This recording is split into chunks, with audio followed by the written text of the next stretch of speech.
Seorang tukang kayu bermaksud pensiun dini dari pekerjaannya di sebuah perusahaan konstruksi perumahan.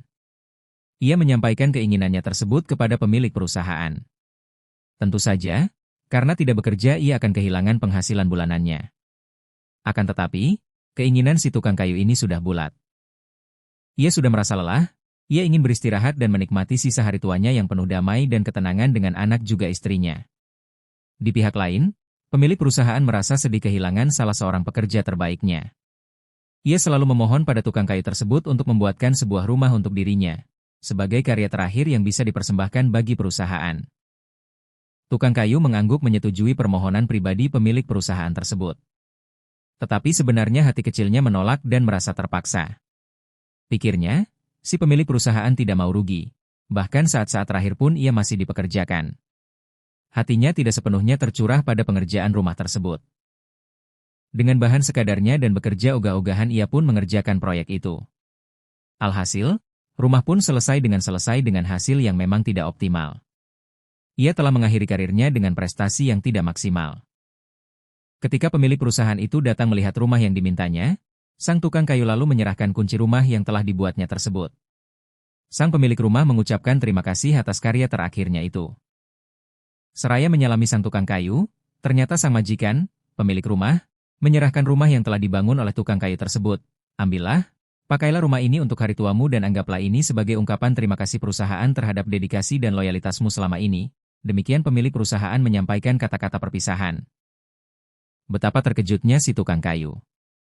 Malu dan menyesal dirasakannya sewaktu menerima kunci rumah yang telah dibuatnya sendiri. Seandainya ia tahu bahwa rumah tersebut akan diberikan untuknya, tentu ia akan mengerjakannya dengan sungguh-sungguh.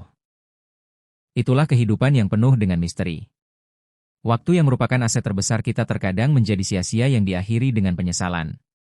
Padahal, dalam hidup ini kita dapat diibaratkan sedang membangun rumah yang akan kita nikmati hasilnya, baik di hari tua maupun sebagai monumen yang dapat dibaca oleh orang lain. Sesungguhnya, sikap terhadap kehidupanlah yang membuat kehidupan terasa pahit dan membosankan, sedangkan kehidupan sendiri berjalan sesuai dengan ritme alam yang mengaturnya sedemikian rupa. Sikap ini pula yang membuat setiap individu setengah atau sepenuh hati mengisinya. Apa yang dipikirkan biasanya akan mempengaruhi bagaimana sikap kita terhadap apa yang kita pikirkan tersebut dan selanjutnya akan mempengaruhi kinerja sendiri. Sebagai contoh, apa yang dipikirkan tukang kayu tadi telah mempengaruhi sikapnya terhadap pekerjaan membangun rumah dan berbuahkan tindakan yang ogah-ogahan. Acap kali banyak individu sulit mengisi kehidupannya karena terseret-seret oleh masa lalu yang masih terus menggelayut dalam dirinya. Padahal, nostalgia masa lalu yang demikian indah, jika tidak terkontrol, akan menggiring ke arah ketenangan batin yang berlebihan dan membuat sulit untuk berubah. Demikian pula dengan trauma masa lalu, ternyata dapat membuat seseorang enggan untuk memulai suatu lembaran baru dalam kehidupannya. Jack Hayford pernah mengatakan, masa lalu adalah persoalan yang sudah mati dan kita tidak mungkin meraih momentum untuk menuju hari esok kalau kita menyeret-nyeret masa lalu di belakang kita. Sesungguhnya kita tidak tahu apa akibat yang kita lakukan saat ini, kecuali memprediksinya. Namun, yang pasti adalah hari ini merupakan bagian waktu yang nyata kita hadapi langkah demi langkah. Disitulah harta dan makna kehidupan yang telah kita lakukan. Lebih jauh, Charles Jones memprediksi bahwa satu-satunya perbedaan antara siapa Anda hari ini dengan siapa Anda 5 tahun lagi akan tampak dari buku-buku yang Anda baca dan dengan siapa Anda bergaul serta dengan siapa Anda melewatkan waktu itu.